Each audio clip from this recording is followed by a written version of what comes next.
Hello, All I'm right. here with Doug, and it is Tuesday, February 6th, 2024, and we're going to talk about some scams. But first, we got Doug with an update about Microsoft's breach. Okay. So if you remember last episode, we talked about Microsoft and they announced a security breach. And that security breach was released very late on a Friday afternoon. And the goal with that is to kind of cover it up, right? And I remember we said they're probably going to keep backing up one step at a time, admitting it was worse. Well, it was worse. Well, it was worse. Yeah. So this story is getting even more interesting. And now it appears that Microsoft has admitted that this is an attack against our Azure Active Directory, Yeah. which is now known as Entra. And it gets even more interesting because it looks like there are 10 customers that Microsoft has admitted that have been attacked or breached. Now, this gets even better because it also deals with on-prem Active Directory synchronized to Azure Active Directory. So we have your servers, which most companies had for decades, where you have your Active Directory that's on-prem with your servers. That synchronizes up in the cloud with Azure. And so they have Azure AD Connect, and you can synchronize passwords and accounts, things like that. So now let me tell you what's going on. And the story, if you think about it, kind of didn't make sense because they said, oh, this is an old server that should have been decommissioned and there were accounts on there. So, Yeah. okay, that means it's a server that somebody has kind of left around, but it also means that it's synchronizing with Azure Active Directory. So now they've got the breach for the on-prem. They can now get into Azure. Anyway, long story short, we haven't been told the full story yet. But I think the best part of this is Microsoft has spun this into a sales opportunity, and they're telling people to upgrade and that they need to get the latest version of Purview, and you need to have the latest version of Defender to defend yourself against APT attacks that What, Microsoft is what is, protecting you against. what is Purview? Purview is their like data loss protection and data storage, long-term data storage. So it's Windows Defender, the enterprise version or No, something? no, it's not Windows Defender, but it's part of Azure Information Protection. Purview is their data loss protection. So you can search for Okay. keywords and tag documents. Well, I that kind of makes sense that, after the breach, they realize what should have stopped it and they'll push that defense. But they clearly, No, what they're telling customers is we're secure if you spend more money. well, Our that's true. product that you currently have is not secure. You need to pay more. Well, And yes. maybe that will be secure for you. Well, it's true. And I think that's true of our whole industry. I often tell students, this is an art, not a science. It's job security is because we're all so bad at our job. You hire all these security Yeah, guys, you still get hacked. So then you hire more security guys. It's a racket, kind of. That's kind of what it is. yeah, but it's like Verizon. Remember we talked about Verizon Yeah. settled this multi-million dollar lawsuit, Yeah. So and that's, for every $3 they're giving out, they get $2 back. yeah. But, Microsoft is spun this too, that well, you need to spend more. this is how all of security is. People get hacked and you say, well, you better buy more security so you don't get hacked. And the fact that it was us get hacked, that's a minor detail. Yeah, yeah, yeah. So Anyway, we don't know the full depth of this. yeah. And when did Microsoft release this update? It was late on a Thursday evening last week. Yeah. So again, this wasn't midweek, so it's kind of buried in the news cycle, but we'll see where this is going next, I think. Yeah. Yeah. I imagine. All right, Sam, what do you got for I, us? I thought this was the most interesting. Cory Doctorow, very famous guy, got scammed, and he wrote an article. This is the second time he's got scammed, and he has like a moral principle to always publish everything when he gets scammed for help other people.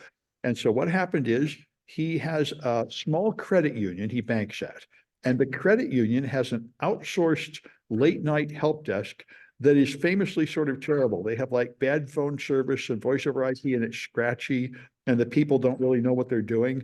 So when he gets a suspicious sounding call late at night from a guy that is mispronouncing the name of his bank, he believes it's really the help desk. And he's like at the airport and rushing, and they're yelling at him. So they ask him questions like, you better cancel your credit card because there's been fraud on your account. So he answers it. And then when he calls his bank back a few days later to say, okay, how do I get my new card? They're like, what new card? We didn't call you. You weren't compromised. And he realized that guy managed to get the whole credit card number out of him, not just the last 4 digits. And that was the scammer. And the scammer called him back a few times. And so he explains, how this happens, how, normally you're careful, but there's a time when you're waiting for your luggage and rushing through the airport and stuff. So it's understandable. And I think it's important to realize everybody's vulnerable, even the highly secure tech people. I remember decades ago, when I was overseeing a network, one of like several network administrators at this company, and the I love you worm came out. Remember, it sends you a message that said, I love you, and have Word document attached. At that time, every business email had Microsoft Office documents, and you would just double click them. And so one of the guys who was kind of a joker in our tech department sent everybody in the tech team an email saying, I love you, with a Word document attached. And every single one of us, we had just given speeches to the whole company, don't open the attachments, and every single one of us opened the attachment. It's like, it was just a reflex. And that's the thing. If you think you're above this, that just makes you more vulnerable. Well, I got one for you, Sam. Yeah. The third largest bank in the world, China's ICBC, do you know this story? Was recently the victim of a ransomware attack. Mm-hmm. And they were totally immune. So this is the third largest bank in the world. Massive ransomware attack hits them. And it should have compromised all the computers in the bank network. It did compromise a couple of them, but it was okay. Any idea how they were secure? I think you mentioned it before, because they were so out of date. Yes, they were using Novell NetWare. Yeah, that'd do it, man. So it turns out I bet if you're that using they were talk with the 4-wire line, you'd be okay too. So I'm wondering if they were running a 10 megabit Ethernet. Yeah, yeah. So Novell NetWare was very popular back in the 80s. Oh, in the 90s, And I used it. Yep, in the 80s and 90s. And they finally, Microsoft, for the most part, clobbered them Well, with Microsoft their tried Active to buy Directory. NetWare to get it, and they couldn't, so they bought the developer to reinvent NetWare, and that was Active Directory. Ah, I see. Because before Microsoft had Active Directory, you needed NetWare to manage your fleet of Microsoft Windows machines. Right. And after that, NetWare had no market. Yeah. And it was a good product. I worked with it for well over a decade. Oh, yeah. 2 decades. Yeah. And I think I had the problem many people had. We only had a 25 user license, and we had about 40 people. So it was my job to run around the room several times a day, canceling the people that weren't logged in right now so we could keep going. It was the good old days. It's kind of interesting that they're using NetWare still. Yeah, well, it's at some point being out of date enough becomes secure again. It's like my mom used to say this dress is out of fashion. I'll just wait 10 years and then it'll be in fashion. It'll come back into fashion again. All right, Sam, what do you got for us? There's a couple more scams. The one you mentioned before, but more details here I found on a Boston News site, how they're hacking your account even if you don't swipe your card. There's the new version of skimmers that mount completely inside the ATM. So when you put in the chip card, it copies your data. It steals it. And they say there's no way you can detect it. So what you should do is you should just wave your card over the magnetic reader, or like use Apple Talk like I do. They say anything where you stick your card in or swipe it is vulnerable to skimmers. So yeah, so this is a skimmer that's so thin that it's like a credit card size that the scammers put in. Somehow they lock it in place, but there's still enough room for your credit card to fit in. Yeah. So anyway, the point is, you really can't trust any of the ATMs.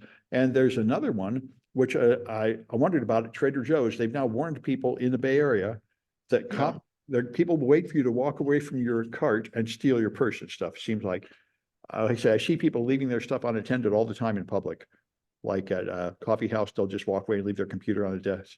I'm not surprised, but I guess a grocery store is a better place for that. A lot of people walking by, you can just snatch things. So Yeah, yeah, more okay. scam. I get that one. So the other one was somebody's getting off a bus and you grab their phone as they're stepping off and run away, or somebody Yeah. comes by in a bike and snatches your purse.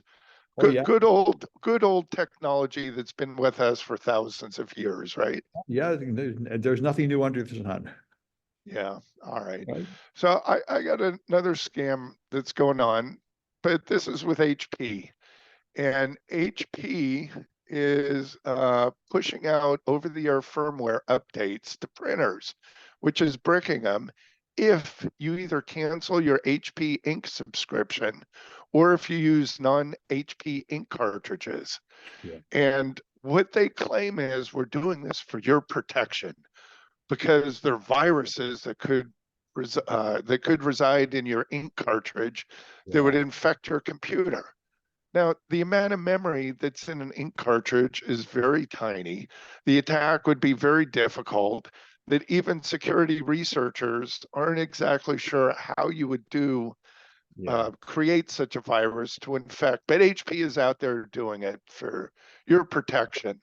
And at the same time, HP decided that, once we brick your printer for not using HP's ink, well, why don't we just raise the price of the ink at the same time as well?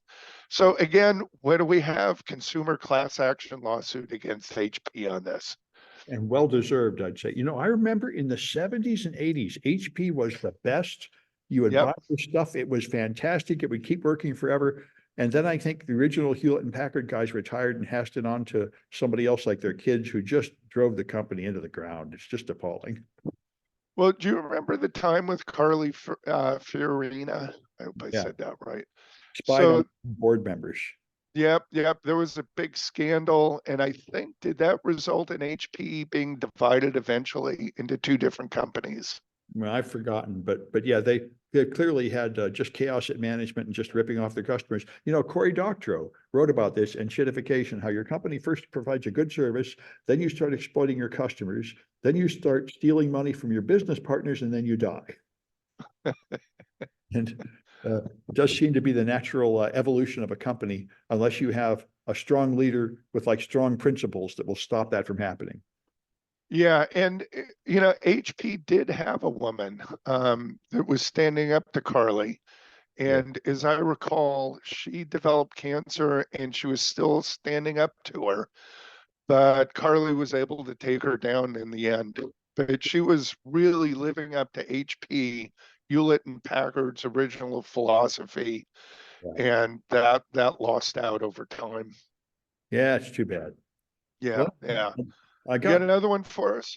I got a few more here. There's one from the register, which I'm very interested in operational technology security. I'm teaching a class on it, and I just wrote a project where you simulate a disaster at a factory. You can create one by attacking the network. And so this is nation states are doing this. The Iranians are hacking water control plants in America, and all of our stuff is vulnerable. And they say the Chinese have penetrated a bunch of them, although they haven't done any harm yet. They're ready to exploit our operational technology. And so there is a attack kit now out there. Volt Typhoon is the attacker, and they have an attack kit called Pipe Dream, which they say is like Cobalt Strike for OT. What they say is we're going to have now just random hackers hacking OT all over the place, not just nation states. So OT security is the hotness now. Everybody is freaking out, saying they really need to secure these systems, and I tend to agree. Although they don't have a And copy of the attack kit, it's so simple you can attack using ordinary tools anyway. Yeah, and so what you're talking about are SCADA systems. Yeah, SCADA This and is ICS. Yeah, so these are old systems from 70s, 80s for Oh no, manufacturing, production. well, they're current ones to still use those old protocols. Nothing's been Yeah, changed. Yeah. So I mean, yeah. So this is I should have said this is technology from the 70s. yeah, the protocols It's are old because they're Yeah. their idea of safety is physical safety of the workers in the plant and reliability and maintaining high uptime, not confidentiality, integrity, and availability. So connecting Right. to the internet, they hit a whole different threat model they're not ready for. Yeah. And the internet wasn't even thought up at the time these protocols and were had come up with, right? Yeah, so securing it is a challenge, and our current infrastructure is very vulnerable. Yeah. And so we're talking about power. Like I know that PG&E, where we are, uses a lot of this technology still currently Oh, to yeah, monitor the grid. It's everybody, used by, yeah, manufacturing, yeah, um, aircraft right? control towers, um, Yeah. any kind of industry is running on these protocols, and there's a big push to secure it now. Yeah. So we'll see, but you're right. It is vulnerable. I've worked with this before, and Yeah, it's an easy protocol to understand. Um, so we'll see, right? yeah, You yeah. have another one for us? Let's see. I do, but yep, I was very interested in see this. Women, get after menopause, they often get osteoporosis, they lose bone mass, and there hasn't really been much in the way of any treatment for it. They tell them to take calcium and get exercise, but it doesn't seem to help much. So now they've approved a vibration belt. You wear this belt, it vibrates, and the FDA has approved it. So it vibrates and causes your hips and your spine to grow more bone, presumably, or keep the bone. So I hope it works. It's got some effectiveness anyway. Osteoporosis remains pretty much an unsolved problem. And I remember I heard a science podcast years ago where they said, bears hibernate for like 6 months and they don't lose any bone. And we're trying to figure out how that happens because that's what menopausal women need, but they haven't figured it out. Some chemical in their blood causes them not to lose bone mass even when they're not moving at all. Well, that's interesting because astronauts develop osteoporosis. Yes, if you don't get Yeah. enough weight bearing exercise, your bones, the calcium leaves them and they get brittle. And men, by the way, suffer just as much as women from bone loss. It's just that they start with more bone. So typically their bones last long enough for something else to give out first. So we really need it. So anyway, this vibration belt is the latest trick. Maybe it'll help. So do you recall the company that came out with the drug for osteoporosis? They had Sally Fields as their spokesperson about 20 years ago. Yeah, it didn't work, right? It was, Well, yeah, so let me tell you kind of the backstory on this. yeah. And I think it was Pfizer. Does that, maybe you want to look this up? Anyway, the company came out with a drug and they realized that they could use it for osteoporosis. So they then developed a machine that they sold to doctors for around $100,000 that would say that you either had osteoporosis or you didn't. And if you did, then the doctors would prescribe a drug for it.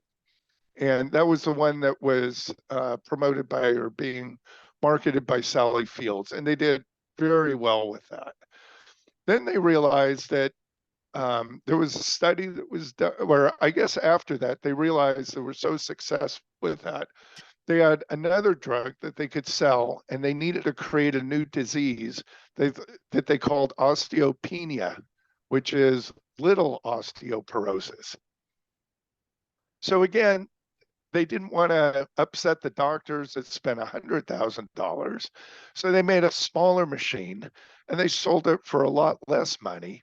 And that way women could go into the doctor could connect up the machine. They said, well, we see you don't have osteoporosis, but you do have osteopenia and you need to take this drug, which is another drug that they sold. Yeah. Okay, so finally, there was a study that was done maybe 10 years into this.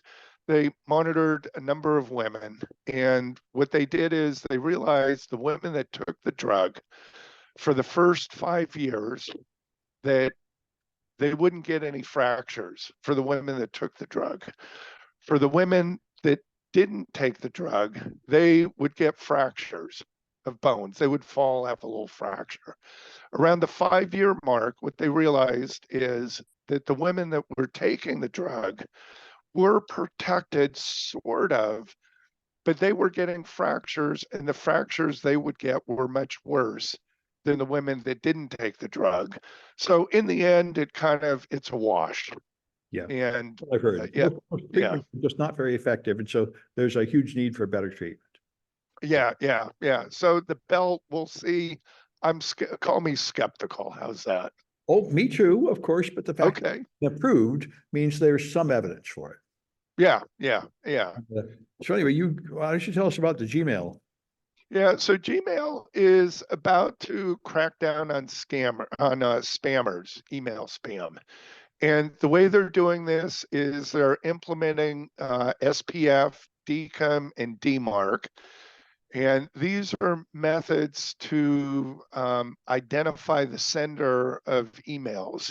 So SPF is sender policy framework, and that is where an email is sent before it's maybe you're up on this, but as it's being received, you verify the domain that it's coming from. So that's the policy Yeah, you have a special framework of the DNS record, sender. which specifies this is an email Domains. and I'm Yeah. sending this domain. So when you receive it, I'm really the right source of that. Yeah. So it's a way of you're modifying a DNS record Yeah. or publishing a DNS record, right? As part of this. Yeah. DCOM is the same thing. It's another that you use all three of these together is what it comes down to. Now, for a lot of people, this is very confusing of how to set this up. So somebody has created a website called Learn DMARC with a C, learndmarc.com. Right. So take a look at that if you want to implement this, or if you haven't implemented it already, and it'll do some testing for you as well. Yeah, very good. Because this is hard to set up. I know people have trouble setting it up. Yeah. And the website gives an excellent explanation, and it also does testing for you. Yeah. So that's all I have for this time, Yeah. Sam. Do you have anything else? I got one more, which is One pretty more. interesting. DEF CON. Caesars suddenly canceled DEF CON 32. It'd been going there for years with no explanation. And they said it wasn't anything DEF CON did, it's just some internal business stuff. So suddenly they had nowhere to have DEF CON. So they scrambled and they moved it to the Las Vegas Convention Center. And I'm really optimistic Really? because I don't know if you've been to DEF CON, one huge problem with DEF CON is it's too big to fit in a casino. So it's sprawled across like 4 casinos. So you walk miles hunting for things and getting lost. And I really wish it would just be in a convention center where they don't mix casinos and hotel rooms with the con. Then you have all the events in one place and then you just leave and go to a hotel elsewhere. I thought that would be a much better experience. So I hope this will be better because I don't really enjoy hanging around casinos for DEF CON. Yeah. I've been to DEF CON a couple times. So how many people are attending DEF CON now? Like Do you have any idea? 30,000 or more. It's ridiculous. Yeah. It's like Disney World, huge lines for everything, packed hallways. So, maybe this is a good thing. Yeah, if it's going to be that big, it should just be in a convention center where you don't pretend that anything else can fit in the room along with DEF CON. You just have the convention and then everything else like restaurants and casinos and everything is all elsewhere. Yeah. And and it's also kid friendly now, right? Or it has been. Yes, it has been. They have something called DEF CON Roots, which is a little convention for kids, and the kids find exploits in like games and stuff and win prizes. Yeah. Okay. People, Well, that's good. Yeah. So it's more family friendly to have it at the convention center than a casino. That's true. Although, Vegas for the last several years has been pushing kid-friendly Vegas, like Circus, which seems kind of crazy to me, but anyway. Well, they did that back, I think, in the mid '80s. They made Vegas kid friendly. They made like a Wet and Wild water park, and they said, bring the family to Vegas. And I remember when that water park closed down, they had people that were wrapped around the block waiting to get in for a free day of the water slides. And then once they tore that down, it's Vegas is for adults. We shouldn't have kids here. Well, yeah, I don't think Vegas is really suited for anybody. I wish they would just move it to San Diego. I don't want to do any of the things that are going on in Vegas. Yeah. They could easily do it. San Diego Convention Center. That would suit me just fine, but now it's a tradition to have DEF CON in Vegas. But I really don't care about the drinking and the gambling and the strip shows and everything. I just Yeah, really want to go to any of that. yeah, yeah. No, it's it's a way to attract people, bring money to Vegas. Yeah. Yeah, well, and I've heard that they really don't like DEF CON at Vegas because the hackers put like 10 people in the room, so they don't pay much for rooms, and they don't drink and they don't gamble much, and they really don't tip much, and they're really not the kind of, high rolling, drunk, happy people that they would like to have in Vegas that are throwing their money around. Quite the opposite.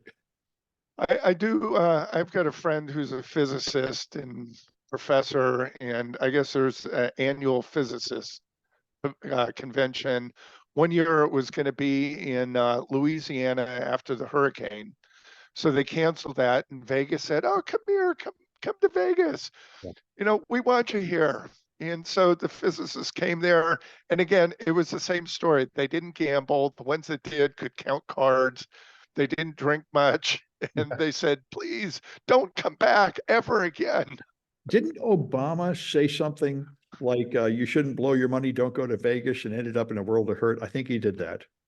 Did he? I don't recall. He offended Vegas terribly by suggesting that it was a terrible that, wherever he was giving like welfare to people. And he said, they're not blowing it in Vegas. They're spending it on good stuff. And Vegas got really, really mad.